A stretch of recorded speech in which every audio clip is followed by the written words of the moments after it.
Chapter 1. Man down! Ricardo Nansen was floating weightless, looking out a view screen, when the alarm shrilled and the words followed. He never tired of this sight. As the ship orbited in morning, and the sun rose red from a peacock band along the edge of the planet, blue and white marbled beauty drove night backward across the great globe. He could almost have been at Earth. But the sun was Epsilon Eridani. There was no moon, and here Sol shone only after dark, a second magnitude star in Serpens Caput. That fact turned splendor into a miracle. The call snatched him from it. He took off, arrowing along a corridor. Captain Gascoigne's voice rang from every intercom. "Pilot Nansen, prepare to scramble." "On my way, sir," he replied. "Who's in trouble?" "Airman Shaughnessy. Wrecked, and that was the only flyer currently operating." Mike Shaughnessy? Shocked through Nansen. The man was his best friend in the crew. This shouldn't have happened. Aircraft, like spaceboats, had been tested for reliability, over and over, under the harshest available stresses, before the expedition set forth. Thus far, they had come handily through everything they had met. And Shaughnessy had simply been on his way back to main base after delivering supplies to a team of biologists on an offshore island. At least he lived. Nearly 11 light years from home, any human life became boundlessly precious. Second Engineer Dufour waited at the launch bay of Nansen's craft to help him make ready. Ordinarily, that wasn't needful, but urgency ruled today. While she got him dressed and otherwise outfitted, he kept his attention on the intercom screen at the site. His briefing snapped at him, verbal, pictorial, mathematical. Information was scant. Shaughnessy had radioed a report of sudden total engine failure. He didn't think he could glide to a landing and was going to bail out. Many satellite relays carried his message to the ship. When he swung above his horizon, her optics found him at the wreckage. Evidently, he's guided his motor chute to chase the crashing flyer. His communications were dead, though, even the transceiver built into his backpack. He seemed unhurt, but who could tell? Certain it was that his tanked air would shortly give out. To make matters worse, a hurricane raged along the seacoast west of him. To wait in orbit till the window for an approach from the sea opened would squander time. Besides, weather along that flight path had its own nasty spots. This atmosphere was not Earth's. The steep axial tilt and rapid rotation increased the treacherousness. Meteorologist Rodney was still struggling to develop adequate computer programs. Crewfolk argued about whether to recommend naming the planet Satan or Loki. "We have a course for you that should skirt the big storm," Gascoigne said. "Do you accept it?" "Yes, of course," Nansen answered. "Good luck," Dufour whispered. "Bonne chance, mon bel ami." She kissed him quickly. He cycled through the airlocks. As he harnessed himself before the control panel, the boat told him, "All systems checked and operative. Launch at will." Nansen grinned. "Hay la sensación del perico absoluto." Beneath tautness and concern, exhilaration thrilled. The mission wasn't crazily reckless, but it challenged him. He touched the go-pad. Acceleration pushed him back in his seat, gently at first, then hard. Aft, the ship receded from sight. Forward, the globe swelled until it was not ahead. It was below, the circle of it bisecting his universe. The drive cut off. Slanting steeply downward, the boat pierced atmosphere. A thin wail grew into thunder. The view turned into fire. He lost contact with the ship. The force on him became brutal. He could have taken an easier route, but he was in a hurry. Slowing, the boat won free of radio blackout. Vision cleared, weight grew normal. Wings captured lift. His hands ordered the airjet to start. He flew. An ocean gleamed below. Broad patches of weed and scum mottled its azure. A darker wall rose over the rim, higher and higher, crowned with alabaster cloud. "Damn," he muttered. "The hurricane. It's not supposed to be dead ahead." The ship had passed under his horizon and couldn't help. His own instruments probed. Unpredictably, incredibly fast, the Tempest had veered. "Advise returning to orbit," said the boat. Nansen studied the map, unrolling it in a screen. "We can't simply fly around," he agreed. The boat was too awkward in the air for such a maneuver. Normally, it dipped into the stratosphere and released a proper aircraft when an explosion party wanted one. The two made rendezvous at that height when the time came to return. Someday, we'll have boats that can perform as well in atmosphere as in space. But today... "No," he decided. "We'll pull straight through." "Is that wise?" The synthetic voice remained as calm as always. Once in a while, you had to remind yourself that there was no awareness behind the panel, no true mind, only a lot of sophisticated hardware and software. "Aborting and trying again would take too long," Nansen said, needlessly since command lay with him. "We have enough momentum to transect the fringe at this altitude if we move with the wind. Unless we hit something unknown to pilots on Earth. Into your hands, God." "Go!" His fingers pounced on the controls.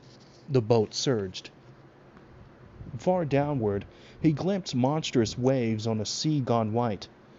A skirling deepened to a cannonade. The hull shuddered. Darkness and fury engulfed him. Rain hammered like bullets. The boat dropped, battled upward again, pitched and yawned. He did not now pilot it. With manifold sensors, multiple flexibilities, computer nodes throughout, a nuclear power plant, it flew itself. His was the will that drove it onward. They burst forth into a clear day. The violence diminished. Nansen gusted a breath and sank back. His ears rang.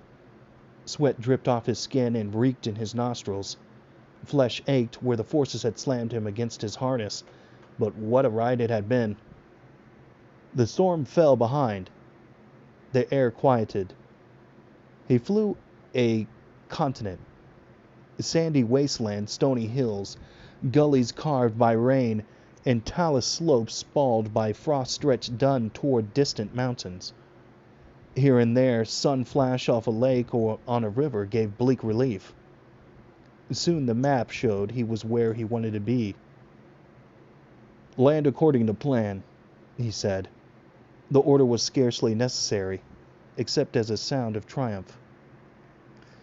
"Don't stop to celebrate," he thought. Not yet. The site had been chosen from space, the nearest spot that looked safe without being close to the endangered Shaughnessy should something go wrong. The boat slewed in vertical alignment. Landing jacks extended, dust whirled up, impact thudded. The hull began to tilt. The jack on that side lengthened itself to compensate, and the boat stood stable. Nansen unharnessed and squirmed his way downward, aft, to the vehicle bay. He could have walked the rest of the distance, but Shaughnessy might need carrying. For a few minutes, he was busy donning his equipment. He already wore the gloves, boots, and hooded coverall that protected him from ultraviolet. He slipped on his backpack with its air tank and other gear, snugged goggles and breath mask over his face, opened the interlock valve, and pushed the little ground rover through. The chamber expanded to accommodate them. Barely. The valve closed. Nansen's fingers directed the outer valve to move aside. A certain amount of interior air was lost in the local atmosphere. He gave the rover a shove to send it trundling down the ramp that had deployed. On the ground, he climbed to the control seat and drove. Strange, he thought. As often before, how half familiar the scene was. The solar system where he had trained held more foreignness than this, from red-brown Martian deserts under pale red skies to the grandeur of Saturn's rings. Here, he weighed about the same as on Earth. The horizon was about as far off. A sun that looked much like Sol stood in a blue heaven, the breeze just as comfortably warm. Sand gritted under wheels and dust eddied lazily over their tracks. But the oxygen-poor air would choke him, and everywhere around stretched a barrenness.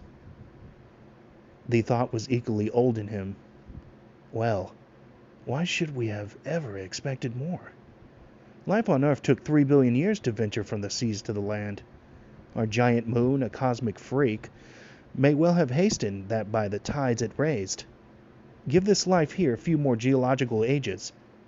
Yes, of course, it was disappointing not to find woods and flowers and big fine animals, but we knew the odds were against it.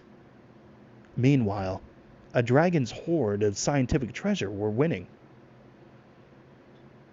Steering by inertial compass, he topped a ridge and saw the fallen aircraft. Although it had dug itself a half-meter into gravel, the composite body showed small damage. Impact had doubtless smashed most things inside. Nansen's gaze strained. Shaughnessy. Yes, there. Tiny across a kilometer, but on his feet. Nansen's heart sprang. The rover rumbled downhill. Shaughnessy staggered to meet him. Nansen stopped and dismounted. They fell into one another's arms. "Are you all right?" Nansen gasped. Barely, barely. It's foul my air has gotten. Let me hook up." Shaughnessy plugged into the large tank on the vehicle. Weight penalty or no, Nansen thought, backpack units ought to include recyclers, the same as on spacesuits. Yet who could have foreseen? Every interstellar expedition was a leap into mystery. Oh yes, you could send robots ahead, as had done at first, but then you'd have to wait long for less news than humans would bring. Ugh, Shaughnessy sighed. Like the breeze off a clover meadow. Oh, so it feels by our modest standards hereabouts. My father thanks you. My mother thanks you. My sister thanks you. My brother thanks you. And I thank you. The crew seldom spoke of kinfolk. When they returned home, the crossing would take a few days of their time, and a quarter-century would have passed on Earth. You didn't want to dwell on what time might have done meanwhile. Nansen forgave the tactlessness. He was too glad that his friend lived. Anxiety. Are you well otherwise, Mike? I am. I did take a tumble on landing, which split my transceiver apart. We need a design more robust. Otherwise, just bruises, not like my poor flyer. I'm afraid my fellow airmen will have fewer missions in the future, Rico, for I'll be claiming my share of them. They'll get enough other work to keep them out of mischief. So will you. The groundside teams were turning up more surprises than they can handle. All extra help would be jubilantly welcomed. Have you any idea what caused this? I have a guess. After prowling and poking, I recorded it in case I didn't survive, but indeed, I'd rather speak it in person over a mug of beer. I can supply the person. The beer will have to wait. A tingle went along Nansen's spine. What was it? To my eye, the air scoop has corroded. You may recall earlier I deposited chemo samplers at the Devil's Playground hot springs. Sure, the material of the flyer is supposed to be inert, but that's a hellish environment. My guess is that microscopic life is invading the land, and some kind of germ somehow catalyzed a reaction, maybe with the fullerene component. Let the scientists find out. The biochemistry here is so crazily different from ours. KS? Nansen exclaimed. Alarm stabbed him. Do you mean our ship? Shaughnessy laughed rather shakily and clapped him on the back. Not to worry, I do believe. Otherwise the whole gang of us would be dead. Those bugs must be confined to that area. Anyhow, exposure to space would doubtless kill them. We've lost an aircraft, but we may be able to make a great discovery. Discovery is what we came here for. If you're fit to travel, let's get back to the ship, Nansen proposed. I am, if you go easy on the boost, Shaughnessy said. Especially with that beer waiting.